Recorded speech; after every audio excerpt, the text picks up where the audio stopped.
Pour moi, être envoyé, ça change tout.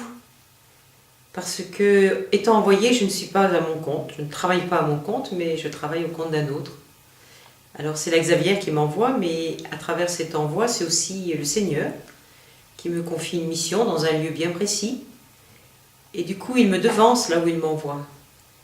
Et chaque fois que j'étais envoyée, que ce soit au Québec, que ce soit pour la catéchèse, que ce soit avec les novices, je m'aperçois que le fait d'être envoyée donne beaucoup de force, beaucoup d'audace, beaucoup de créativité.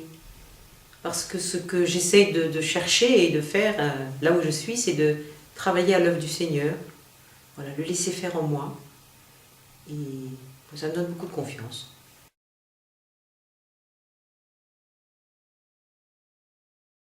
Ce que ça change, c'est que je ne suis pas seule. Je crois que c'est la première chose qui me vient. Je ne suis pas seule et je parle. Je ne suis pas seule livrée à mon propre discernement, sujette à mes différentes impressions, j'en parle, je discerne. C'est joyeux parce que je vois tout de suite que c'est pas pour moi seule que je le fais. Mes limites,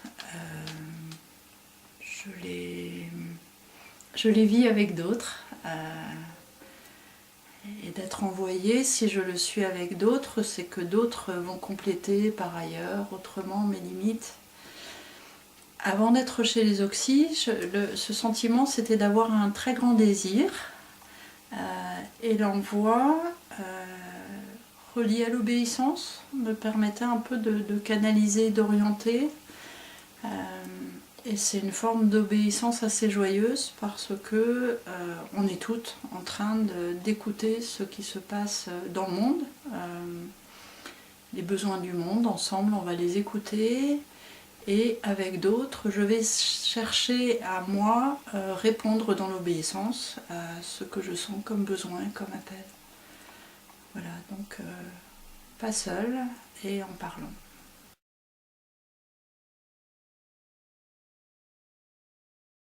Je me suis souvenu il y a quelque temps d'une grande tempête.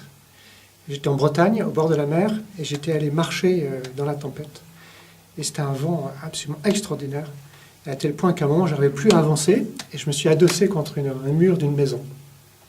Et je me suis reposé là, je me suis protégé un peu de la pluie, je suis un peu asséché, et puis je suis reparti encore plus.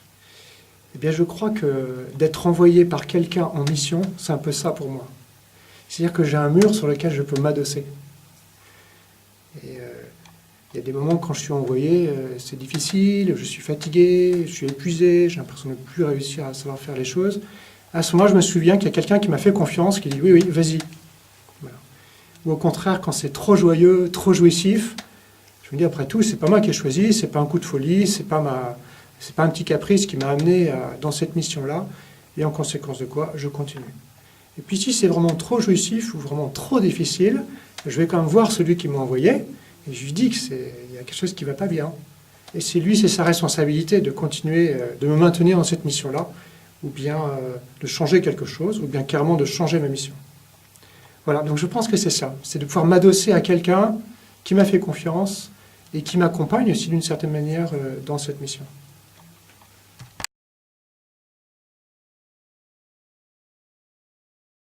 Je ne sais pas si c'est le fait d'être envoyée, mais c'est en tout cas le fait d'être Xavière, donc d'être religieuse. Ça, évidemment, le fait d'essayer de vivre les vœux, ça façonne ma manière d'être. Et donc, ça a forcément une influence sur ma manière d'être au travail. Par exemple, ça façonne ma manière d'être en relation. La vie communautaire, c'est une école un peu d'humanité, on va dire, d'apprendre à vivre en relation avec des gens différents.